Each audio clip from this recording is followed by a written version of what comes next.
गुज़िश्ता माह अप्रैल में महंगाई की शरह में 0.4% कमी हो गई। इदारा शुमारियात ने माहाना महंगाई के एदाद शुमार जारी किए हैं। माह अप्रैल में महंगाई की शरह 17.3% रिकॉर्ड की गई। शहरी इलाकों में महंगाई की शरह 0.1% कम हुई।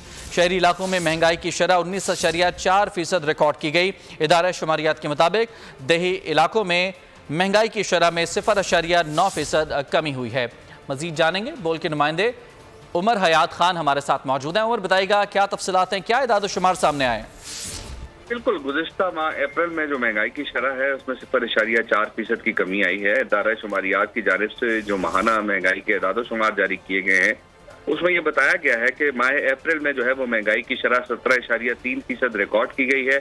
शहरी इलाकों में महंगाई की जो शरह है उसमें 0.1% की कमी आई है और शहरी इलाकों में महंगाई की शरह 19.4% रिकॉर्ड की गई है। दही इलाकों में महंगाई की शरह में 0.9% की कमी हुई है और दही इलाकों में ये शरह जो है वो 14.5% रिकॉर्ड की गई है। अप्रैल 2023 में महंगाई की शरह 36.4% रिकॉर्ड की गई थी और मार्च 2024 में महंगाई की जो शरह है वो 20.7% रिकॉर्ड की गई थी और अप्रैल 2024 में जो कोर इन्फ्लेशन बहुत शुक्रिया आपका।